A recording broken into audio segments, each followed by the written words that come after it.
नमस्कार, endless study point पर आप सभी का स्वागत है। आज मैं आप सभी के साथ वीवीएम के लिए इंडियाज कंट्रीब्यूशन टू साइंस का chapter number 1, India's contribution to science and technology from ancient to modern लेकर आई हूँ। तो आइए बिना देरी के शुरू करते हैं।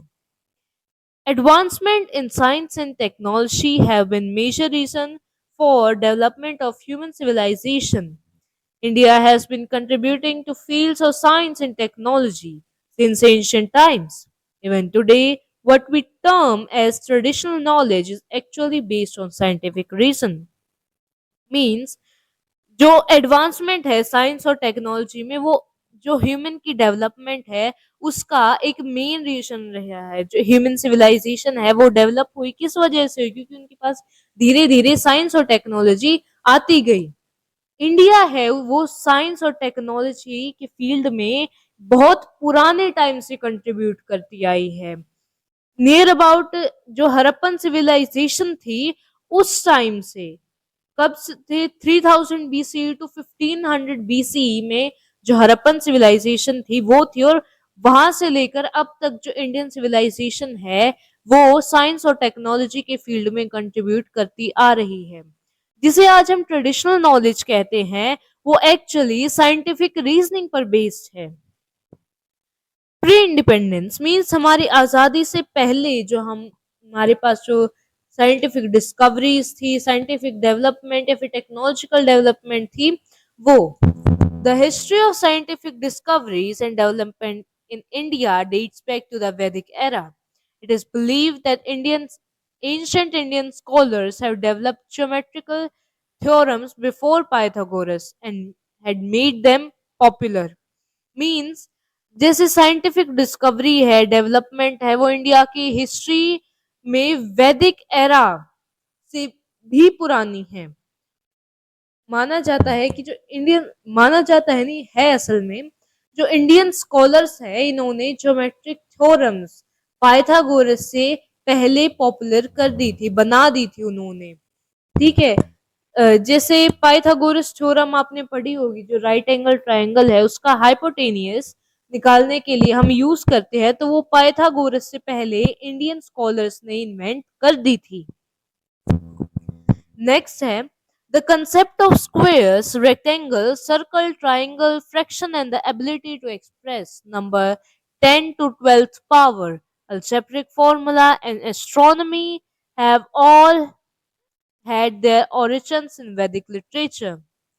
Some are said to have been known as early 1500 BCE.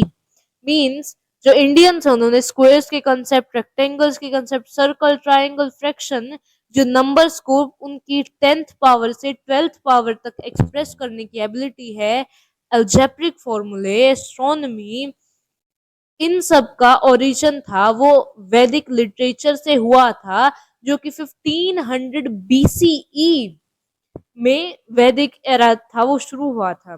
जो डेसिमल सिस्टम है वो हड़प्पन सिविलाइजेशन में यूज हुआ करता था। इसमें लिख भी रखा है this is an evident in the use of weights and measures. Means जो उन हड़प्पन सिविलाइजेशन थी वो अपने जो उनके वेट थे, जो बाकी मेजर्स थे, उसमें वो लोग जो डेसिमल सिस्टम है उसे यूज किया करते थे। Next, me over the concept of astronomy and metaphysics all are described in Rig Veda, an ancient Hindu text of Vedic era. जो कंसेप्ट है एस्ट्रोनॉमी के, ठीक है, मेटाफिजिक्स के। मेटाफिजिक्स क्या होता है मैं आपको बताती हूँ कि मेटाफिजिक्स है ये दो शब्दों से बना है, मेटा और फिजिका। मेटा मतलब परे और फिजिका मीन्स प्रकृति के, यानी प्रकृति से परे। इसमें आता है जैसे कॉस्मोलॉजी, इसमें हम पता करती है वो अस्तित्व है उसका या फिर वो वास्तविकता है। लाइक इसमें क्वेश्चन होते हैं जैसे यूनिवर्स के बारे में, या फिर भगवान एग्जिस्ट करते हैं या नहीं करते, हमारी आत्मा के बारे में, और भी कई चीजें, तो वो मेटाफिजिक्स होता है। All are described in Rigveda, an ancient Hindu text of Vedic era. ये सब जो है ये ऋग्वेद में, मीन्स जो हमारे चारों वेदों में सबसे पुराना और सबसे बड़ा वेद है, उसमें ये सब डिस्क्राइब कर रखा है। Next, from the complex layout of Harappan towns to the existence of iron pillar in Delhi, it is an evident that India's indigenous technologies had been very sophisticated. Means जो complex layout, जो means Harappan towns के जो complex थे उनका layout, जो iron pillar है दिल्ली में,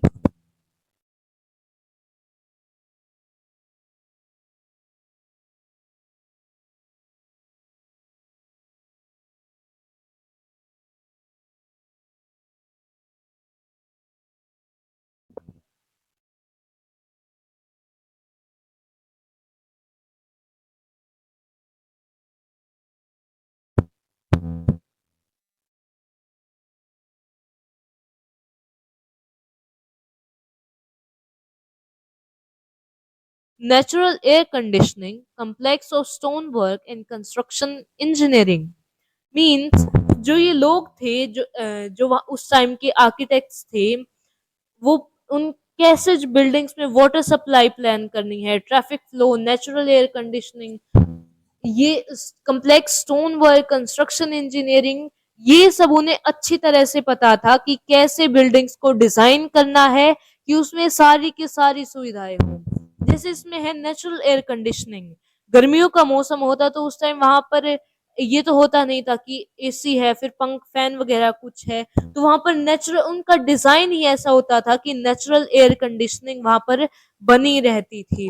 वहां का कम्प्लेक्स स्टोन वर्क, मीन्स कई बार जैसे आपने साउथ में मंदिर देखे होंगे तो उसमें उन्हें तराश कर बनाया जाता है और उनकी जो डिटेलिंग्स होती हैं, डिजाइन होते हैं, कंस्ट्रक्शन, वो इतना अद्भुत होता है।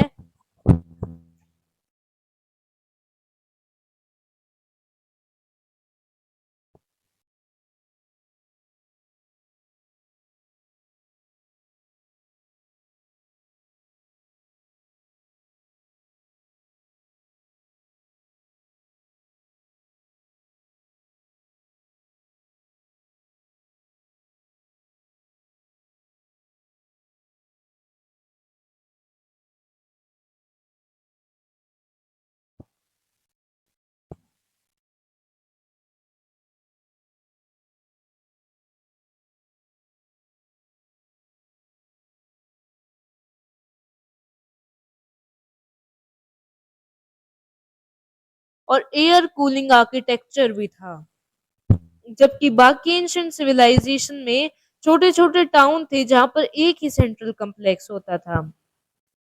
And the Indus Valley civilization had the distinction of being spread across a region about half the size of Europe. Weights and linguist symbols were standardized across the vast geography for the period over 1,000 years from around 3000 BC to 1500 BC. Means जो Indus valley civilisation इन सब से अलग था, क्योंकि जो Indus valley civilisation का size है वो आज के यूरोप कंटिनेंट के हाफ साइज के इक्वल था। ठीक है, और वहां पर जो वेट्स थे, जो लिंग्विस्टिक सिंबल्स थे, वो इतनी बड़ी ज्योग्राफी पर सेम थे। आप चाहे कालीबंगा में देख लो, आप चाहे लोथल में देख लो, कहीं देख लो, वो जो आपको लिंग्विस्टिक सिंबल्स हैं, जो आपको वेट्स हैं, वो सेम मिलेंगे, वो स्टैंडर्डाइज थे उस टाइम पे। और ये कोई छोटे मोटे पीरियड के लिए ही नहीं था, बल्कि ये 1000 सालों के लिए था, from 3000 BCE to 1500 BCE. Next है water management. Water has been the lifeblood of most civilization. Crisscrossed by many great rivers, India is no exception to the rule. Indians have been developing water management techniques even before Harappan time. Wells, ponds, lakes, dams, and canals have been constructed with advanced technologies throughout the historic timeline of Indian civilization. Water has been used for storage, drinking, and purpose of irrigation. It is estimated that even today there are more than 1 million man-made ponds and lakes in India. Means जो पानी है वो कई civilisations है उनकी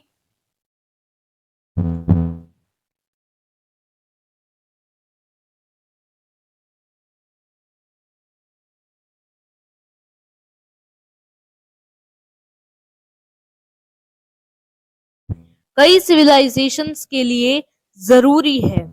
ठीक है। Means जैसे आप सिविलाइजेशन कोई भी बसती है तो मेनली आप देखते हैं वो नदी के किनारे बसती है। क्यों?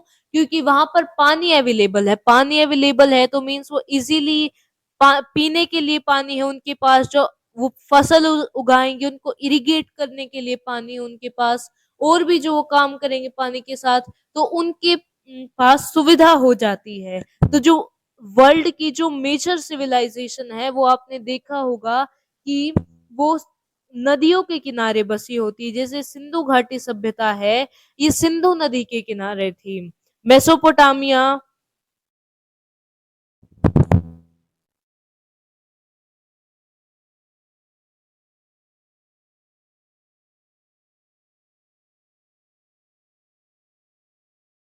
थी। मीन्स आप हड़प्पन सिविलाइजेशन से लेकर अब तक लगा लो, जो वाटर मैनेजमेंट की टेक्निक्स हैं वो हर टाइमलाइन में थी। Water has been used for storage, drinking and purpose of irrigation. ये तो हमें पता है कि जो पानी है वो स्टोरेज के लिए यूज किया जाता है, कि कभी हमें जरूरत पड़ जाए, या फिर और भी कई कामों के लिए, पीने के लिए और इरिगेशन के लिए। आज भी एस्टिमेशन है हमारे पास कि इंडिया में 1 मिलियन से ज्यादा मैन मेड पॉन्ड्स और लेक्स हैं। नेक्स्ट है iron and steel. Iron and steel have literally been the pillars of modern civilization. Ancient India was pioneer in developing the technology of producing rust-free iron. Means जो Indians थे ancient India में, वहां पर rust free iron develop करने की technology थी। इसके बारे में हमने पढ़ा कि जो मेहरौली में जो आयरन पिलर है वो आज भी रस्ट फ्री है, जबकि वो बना कितने पहले था? चंद्रगुप्त टू के टाइम में, मीन्स गुप्ता डायनेस्टी में। This metal from India was famous in contemporary Europe for sword making. Means Europe में जो ये मेटल था ये वहां पर स्वर्ड्स बनाने में यूज किया गया था। The famous iron pillar of Delhi is testimony to this technology which is almost rust free even today. Means जो दिल्ली में जो आयरन पिलर है वो इसका एक उदाहरण है, जो कि आज भी रस्ट फ्री है, लगभग रस्ट फ्री है। मतलब कंप्लीट तो हम नहीं कह सकते, हाँ थोड़ी थोड़ी जगहों पर तो रस्ट लगेगा ही, क्योंकि बहुत टाइम हो चुका है। Farming technology and fertilizers. Indian farming technology was most indigenously developed and was ahead of its time. It included soil testing techniques, crop rotation methods, irrigation plan, application of eco-friendly pesticide and fertilizers, storage methods for crops, etc. Means जो Indian farming technology थी mostly indigenous थी, और इसकी जो development थी वो indigenous थी, और ये अपने टाइम से आगे थी, अपने समय से आगे थी। यहाँ पर soil testing technique, crop rotation method means जैसे एक तो आप करें कि मतलब आप गेहूं उगा रहे हैं, फिर चावल उगा रहे हैं, फिर दोबारा, तो ऐसे मीन्स जो लैंड है वो अपनी फर्टिलिटी खो देता है, तो हमें ऐसे करना चाहिए। गेहूं उगा लिए, फिर उसके बाद जो बाकी जो तिलहन है वो उगा लिए, जो दालें हैं वो उगा लिए, ऐसे रोटेशन हम करते रहेंगे तो नाइट्रोजन होती रहेगी, और जो लैंड है उसकी फर्टिलिटी लंबे टाइम तक बनी रहेगी। इरिगेशन प्लांट्स भी होते थे, जो पेस्टिसाइड्स हैं वो इको फ्रेंडली होते थे, और फर्टिलाइजर्स भी इको फ्रेंडली होते थे। स्टोरेज मेथड फॉर क्रॉप्स भी उस टाइम बहुत एडवांस होते थे, और भी कई तरीके। नेक्स्ट है physics. The concept of atom can be traced to the Vedic time. The material world was divided into 5 elements, namely earth, prithvi, fire, agni, air, vayu, water, jal, and space, akash. एथर और space, space का दूसरा नाम है यहाँ पर एथर, एथर और space. Next है परमाणु।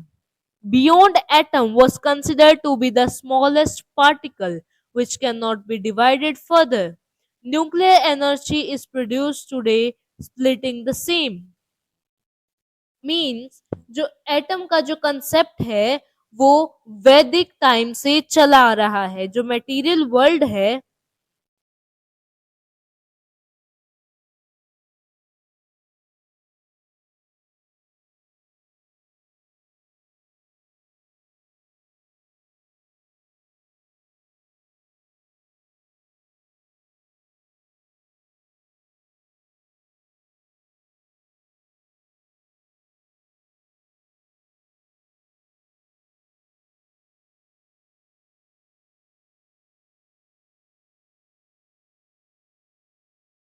वर्ल्ड जो मटेरियल वर्ल्ड है या फिर जो भौतिक संसार है वो 5 एलिमेंट में बटा हुआ है। मीन्स जो पंच तत्व हम बोलते हैं, एक तो होता है अर्थ यानी पृथ्वी, फायर मीन्स अग्नि, एयर मीन्स वायु, वाटर मीन्स जल, और एदर या फिर स्पेस मीन्स आकाश। तो मीन्स जो अपना जो भौतिक संसार है वो पंच तत्वों में बटा हुआ है। ये वैदिक टाइम में हमें बताया गया था। और नेक्स्ट है परमाणु, बियॉन्ड एटम, अणु से परे, was considered to be the smallest particle। Means वैदिक टाइम में जो परमाणु है इसे स्मॉलेस्ट पार्टिकल माना जाता था जो कि आगे डिवाइड नहीं हो सकता। और जो न्यूक्लियर एनर्जी आज प्रोड्यूस होती है वो उसी को स्प्लिट करके होती है। नेक्स्ट है medicine and surgery, Ayurveda. Ayurveda के बारे में आपने सबने सुना होगा। इसका मीन्स है, ये दो शब्दों से बना है। Ayur means life, Veda means knowledge of life, is probably the oldest structured system of medical sciences in the world। Ayurveda पूरे विश्व की सबसे पुरानी जो मेडिकल टेक्नोलॉजी लगा ली या फिर जो मेडिकल साइंस है वो आयुर्वेदा है। Proper knowledge about various ailments, disease, symptoms, diagnosis and cure is the base of Ayurveda। Means Ayurveda में हमें अलग अलग एलिमेंट्स, अलग अलग डिजीजेस के क्या सिम्टम होते हैं, क्या क्योर होता है, ये सभी हमें आयुर्वेदा में बताए गए हैं। और many scholars like Chark and Sushruta have made invaluable contribution to Ayurveda, inscribing it in written form as found in ancient manuscript।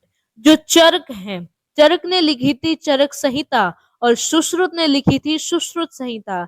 जो सुश्रुत थे वो अपने टाइम के प्लास्टिक सर्जन थे और इन्होंने जो आयुर्वेदा के बारे में लिखा है, इन्होंने उस जो भी इनके एक्सपीरियंसेस रहे हैं, इन्होंने अपनी अपनी संहिता लिखी है जो कि आयुर्वेदा के बारे में है। मीन्स आयुर्वेदा की जो शिक्षाएं हैं उसके ऊपर इन्होंने बुक्स लिखी हैं, जो उनका अपना खुद का एक्सपीरियंस था, जो उन्होंने सीखा, इन सब के बारे में। नेक्स्ट है shipping and ship building. Shipbuilding was India's major export industry till the British dismantled it and formally banned it। Medieval Arab sailors purchased ports from India। Means जो शिप बिल्डिंग था वो इंडिया का एक major export था, एक major export industry थी India की। कब तक? जब तक जो ब्रिटिश शर्स नहीं आए थे तब तक, और इन्होंने इसे फॉर्मली बैन कर दिया था। जो मेडिवल अरब सेलर थे वो भी इंडिया से अपनी बोट खरीदते थे। Even the Portuguese instead of buying from Europe also obtain their boat from India. Means जो पोर्टुगीज थे ये यूरोप से अपनी बोट्स नहीं खरीदते थे बल्कि ये अपनी बोट्स इंडिया से खरीदते थे। Some of the world's largest and most sophisticated ships were built in India and China। Means जो उस टाइम की जो वर्ल्ड की सबसे बड़ी और सोफिस्टिकेटेड शिप्स थी वो इंडिया और चाइना में बनती थी। The compass and other navigation tools were already in use in India much before Europe। Using the expertise in science and maritime travel, Indians participated in the earliest known ocean-based trading system. Means जो compass थे और बाकी navigation tools थे वो Europe से कई पहले भारत में यूज में ला ले आए थे इंडियंस अपने यूज में। अपनी जो साइंस ऑफ मारटाइम ट्रेवल थी, मीन्स जो उनकी समुद्री यात्रा करने के पीछे जो भी वो साइंस यूज करते थे, इसकी वजह से इंडियंस ने सबसे पहले जो ओशियन बेस्ड ट्रेडिंग सिस्टम था वो स्टार्ट कर दिया था। मीन्स जैसे हड़प्पन सिविलाइजेशन थी, वहां पर मेसोपोटामिया के कुछ सिक्के मिले हैं, कुछ मोहरे मिली है, एक डॉकयार्ड भी मिला है। तो मीन्स उस टाइम पर इंडियन शिप्स यूज करके और वहां से जो वाटर रूट है वहां से वो ट्रेडिंग करते थे। नेक्स्ट है post independence. India has witnessed considerable growth in the field of science and technology post independence। Means post independence